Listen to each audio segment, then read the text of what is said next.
Welcome to Sunday School, Jeremiah 29:13. And ye shall seek me and find me when ye shall search for me with all your heart. And Matthew 2:10.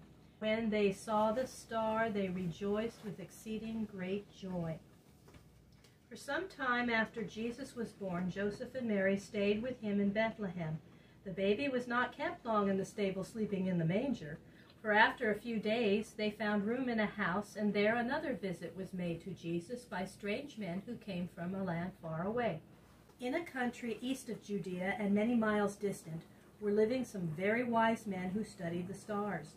One night they saw a strange star shining in the sky, and in some way they learnt that the coming of the star meant that a king was soon to be born in the land of Judea. These men felt a call of God to go to Judea, far to the west of their own home, and there to see this newborn king. They took a long journey with camels and horses, and at last they came to the land of Judea, just at the time when Jesus was born at Bethlehem. As soon as they were in Judea, they supposed that everyone would know all about the king, and they said, "Where is he that is born King of the Jews? In the east we have seen his star, and we have come to worship him."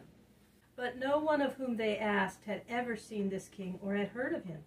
The news of their coming was sent to Herod the king, who was now a very old man. He ruled in the land of Judea, as you know, under the emperor at Rome, Augustus Caesar. Herod was a very wicked man, and when he heard of someone born to be a king, he feared that he might lose his own kingdom. He made up his mind to kill this new king and thus to keep his own power. He sent for the priests and scribes, the men who studied and taught the books of the Old Testament, and asked them about this Christ for whom all the people were looking. He said, "Can you tell me where Christ the King of Israel is to be born?" They looked at the books of the prophets, and they said, "He is to be born in Bethlehem of Judea, for it is written by the prophet, And thou, Bethlehem, in the land of Judah, art not the least among the princes of Judah, for out of thee shall come forth one who shall rule my people of Israel." Then Herod sent for the wise men from the east and met them alone, and he found from them at what time the star was first seen. Then he said to them, "Go to Bethlehem, and there search carefully for the little child, and when you have found him, bring me word again, so that I also may come and worship him."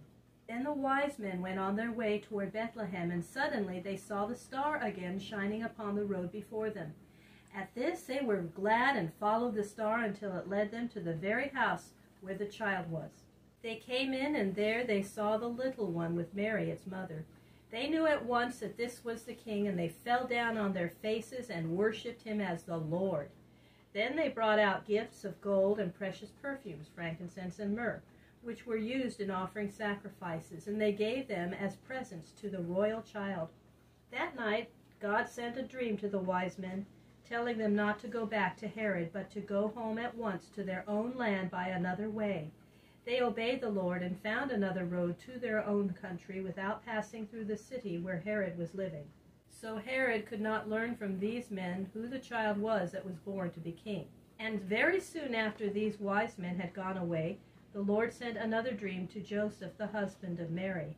He saw an angel who spoke to him, saying, "Rise up quickly, take the little child and his mother, and go down to the land of Egypt, for Herod will try to find the little child to kill him." Then at once Joseph rose up in the night without waiting even for the morning. He took his wife and her baby and quietly and quickly went with them down to Egypt, which was on the southwest of Judea. There they all stayed in safety as long as the wicked King Herod lived, which was not many months. King Herod waited for the wise men to come back to him from their visit to Bethlehem, but he soon found that they had gone to their home without bringing to him any word. Then Herod was very angry. He sent out his soldiers to Bethlehem. They came and by cruel king's command seized all the little children in Bethlehem who were 2 years old or younger and killed them all. What a cry went up to God from the mothers of Bethlehem as their children were torn from their arms and slain. But all this time the child Jesus, whom they were seeking, was safe with his mother in the land of Egypt. Soon after this, King Herod died, a very old man, cruel to the last.